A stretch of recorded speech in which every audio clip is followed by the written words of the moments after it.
सरल भाषा संस्कृतं सरस भाषा संस्कृतं सरस सरल मनोज्ञ मंगल देव भाषा संस्कृतम्।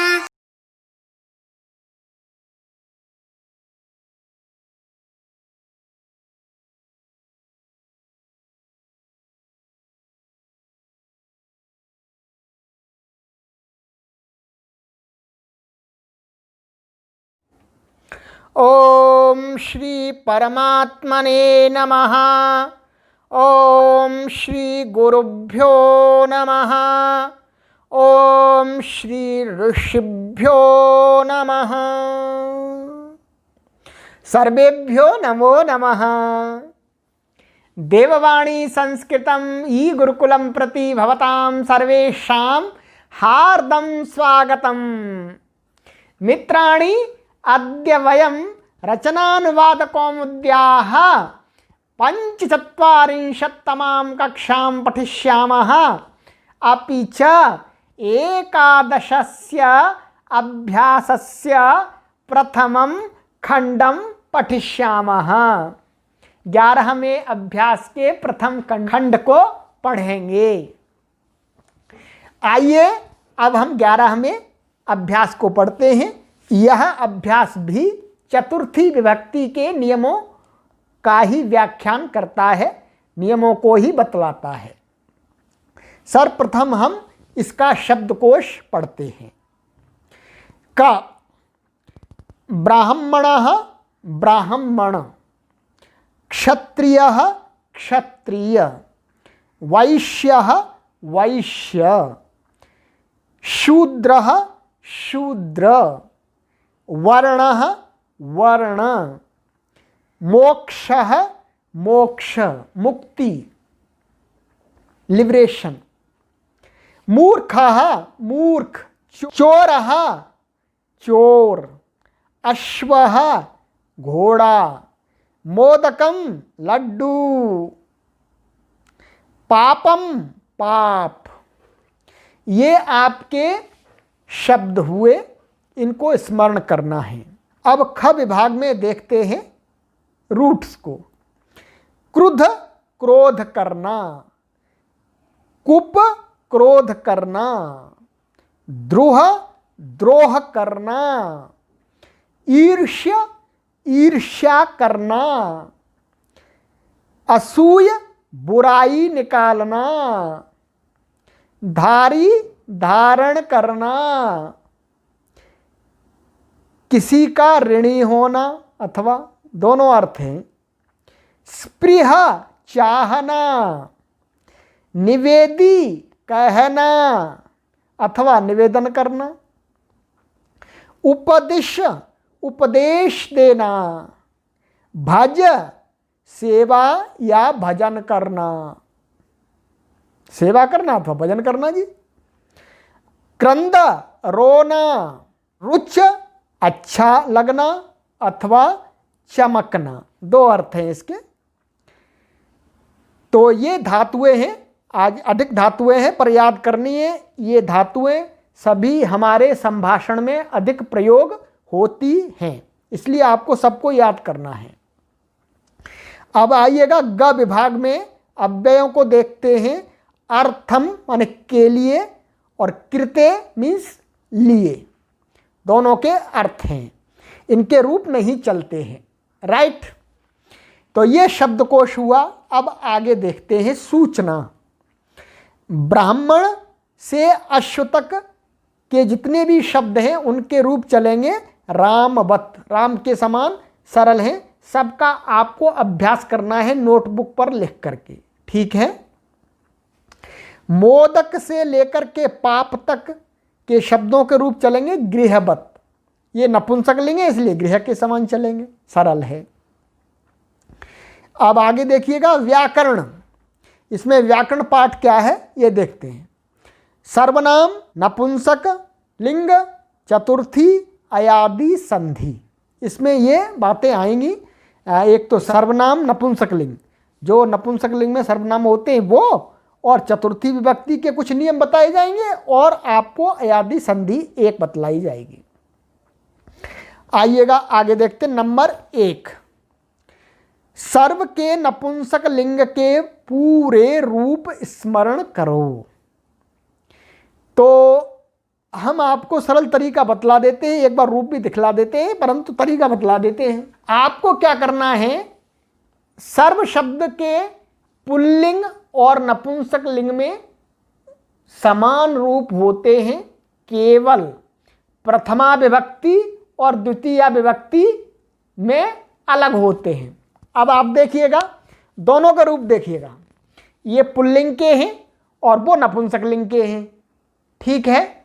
अब देखिएगा, केवल पहली और दूसरी जो पंक्ति है, प्रथमा विभक्ति और द्वितीय विभक्ति, उसके रूप ही अलग अलग हैं, आगे के सभी रूप समान हैं।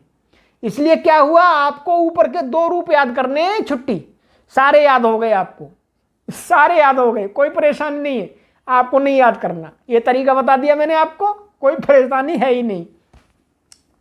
और कहते हैं संक्षिप्त रूप लगाकर तत् आदि के रूप बनाओ। तो जो गत अभ्यास में तत् आदि के जो रूप बताए हैं, उनको भी आपको सीखना है। अब इसका संक्षिप्त रूप हम देख लेते हैं। संक्षिप्त रूप क्या होता है, देखिए, मुख्य शब्द क्या है, सर्व। अब हमने पहले भी बताया है कि जब संक्षिप्त रूप हम जोड़ते हैं तो हम क्या कर देते हैं, इसका अंतिम अक्षर हटा देते हैं। क्या बनेगा, ये इसको हटा देंगे तो क्या बनेगा, सर्व, ऐसा।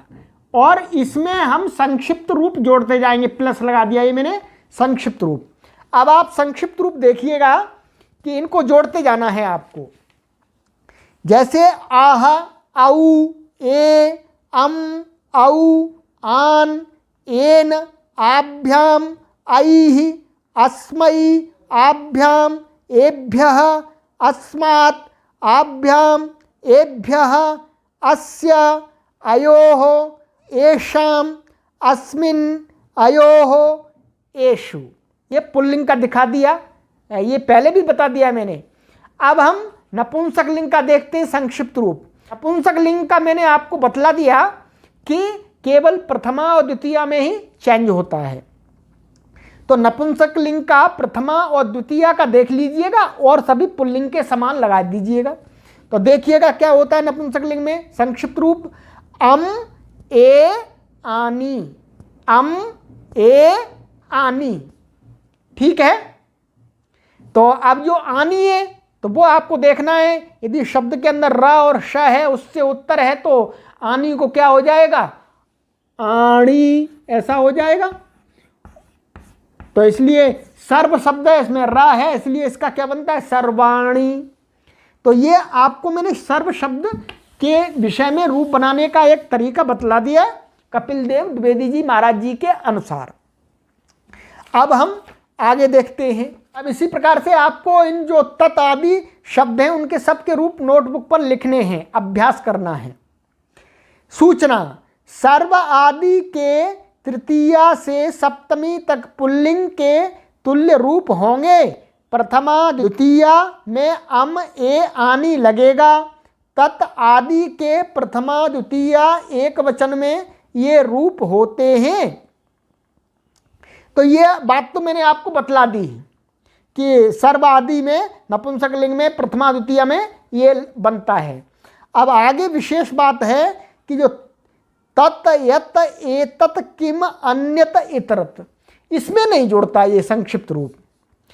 इसका रूप यही रहता है नपुंसक लिंग में। केवल नपुंसक लिंग की बात कर रहे हैं, एक वचन की बात कर रहे हैं। नपुंसक लिंग में केवल एक वचन की, नपुंसक लिंग एक वचन में यही रूप रहता है, तत्, यत् और एतत्, किम, अन्यत, इतरत। ठीक है, समझ में आ गया आपको। अब आगे देखिएगा, नंबर 2 धातु रूप। क्रुद्ध आदि के ये रूप बनाकर लट आदि में भवती के तुल्य चलेंगे। तो ये देखिएगा क्रुद्ध के, तो क्रुद्ध का क्या बनता है, क्रुद्ध्यति बनता है। एक रूप हम देख लेते हैं, ठीक है। ये क्या बनता है, क्रुद्ध्यति, इसमें बीच में यह जुड़ जाता है। अब इसके क्रुद्ध्यति के रूप कैसे चलेंगे, भवती के समान। तो भवती के समान जैसे भवती, भवता, भवंती, तो ये ती हटता जाएगा और ये आपका क्रुध्यति, क्रुध्यतः, क्रुध्यंती, इस प्रकार से रूप आपके चलते जाएंगे। तो आगे जितनी भी धातुएं हैं उनका एक एक ये रूप दिखला रहे हैं। क्रुध्यति, कुप्यति, द्रुह्यति, ईर्ष्यति, असूयति, धारयति, स्पृहयति, निवेदयति, उपदिशति, भजति, क्रंदति। तो ये बाद में धातुएं हैं आपकी, ये उपदिशति, भजति, क्रंदति, इसमें यह नहीं है। तो ये सामान्य रूप से भवती के समान बिल्कुल ही चलेंगे। और ये सबके रूप आपको लिखने नोटबुक पर, ठीक है। और आपको कोई परेशानी होती है तो आप हमें ये पूछ सकते हैं कमेंट में कि ये रूप सही है क्या गुरुजी, तो मैं वहाँ पर आपका झट से उत्तर दे दूंगा ये सही है, अथवा इस रूप के स्थान पर ये होना चाहिए। और आगे देखिएगा, रुच का लट प्रथम पुरुष एक वचन में क्या रूप बनता है? रोचते। बस आपको इतना ही याद करना है, प्रथम पुरुष एक वचन का रोचते। अभी आगे नहीं जाना है क्योंकि आगे इन्होंने हमें पढ़ाया ही नहीं, तो केवल रोचते का रोचते ही याद करना है। और ये प्रथम पुरुष एक वचन का रूप है। तो मित्रों, आज की इस कक्षा में हम इतना ही इस अभ्यास का भाग पढ़ते हैं और आगे की कक्षा में हम इसमें आए हुए नियमों को पढ़ेंगे। तो आइए अब इस कक्षा को हम यहीं विराम देते हैं। शीघ्र ही पुनः आपसे आगे की कक्षा में मिलते हैं। सर्वेभ्यो नमो नमः।